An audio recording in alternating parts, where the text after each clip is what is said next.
आज मैं आपको एक ऐसी क्रीम बनाना बताऊंगी जो सनस्क्रीन का काम भी करेगी और आपकी स्किन को मॉइस्चराइज भी करेगी और साथ ही आपके चेहरे के दाग धब्बों को भी हल्का करेगी। तो मैं बबीता एक बार फिर से स्वागत करती हूँ आपका छोटी सी रसोई में। बहुत ज़्यादा टाइम वेस्ट नहीं करूँगी।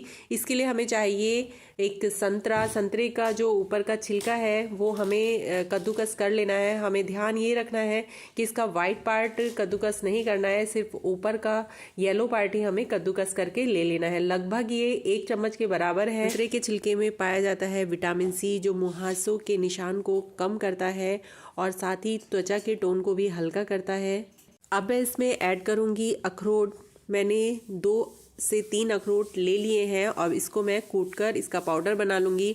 और थोड़ी सी मैं यहाँ पर लूँगी गुलाब की पंखुड़ियाँ और 2 से 3 चम्मच मैं यहाँ पर ले रही हूँ कोकोनट ऑयल। इस क्रीम को हम कोकोनट ऑयल में ही बनाकर तैयार करेंगे। मैंने ये अखरोट का पाउडर बना लिया था, वो अब इसमें ऐड कर रही हूँ। ये लगभग 2 चम्मच हुआ है और ये पंखुड़ियाँ इसमें ऐड करूँगी और साथ ही ऐड करूँगी मैं इसमें संतरे के जो हमने छिलका निकाला था वो।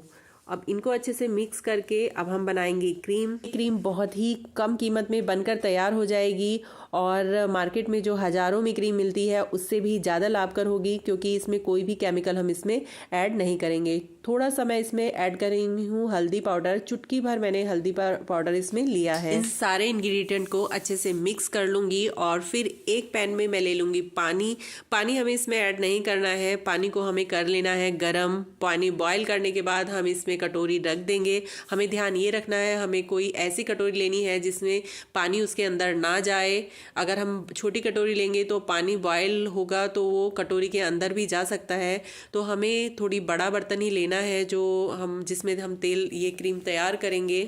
पानी बॉइल्ड हो गया था। अभी मैं फ्लेम को कम कर दिया है और धीमी आंच पर मैं इसको अच्छे से पका लूँगी। इसके लिए 25 से 30 मिनट लगेंगे, लेकिन आपको टेंशन लेने की ज़रूरत नहीं है क्योंकि हमें इसमें कुछ करना नहीं है। बस 2 से 3 बार इसे बीच में चलाते रहना है और साथ ही ये भी ध्यान रखना है कि हमारे पैन का पानी ख़त्म तो नहीं हो गया है।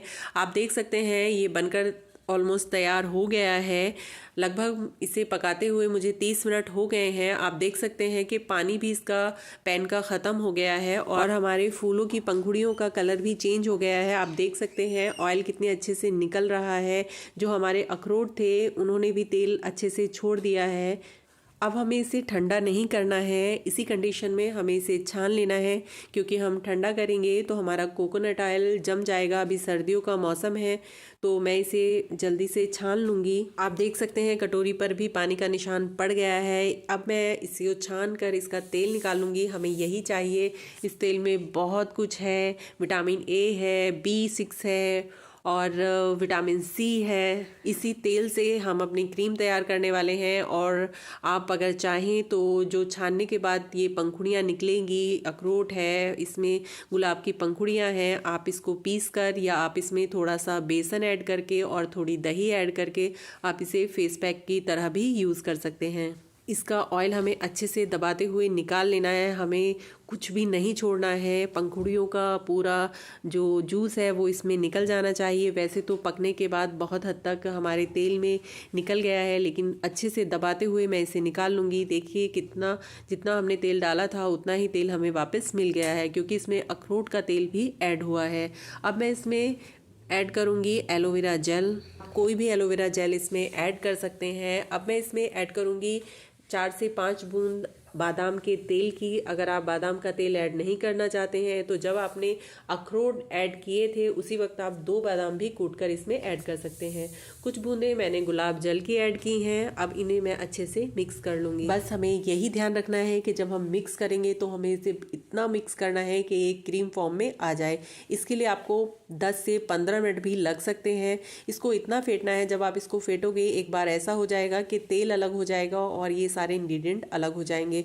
बिल्कुल ऐसा ही जैसे हम तड़का लगाते हैं और मसाले डालते हैं तो मसाला अलग हो जाता है और तेल अलग हो जाता है। उसके बाद भी हमें फेंटते रहना है, बिल्कुल भी घबराना नहीं है।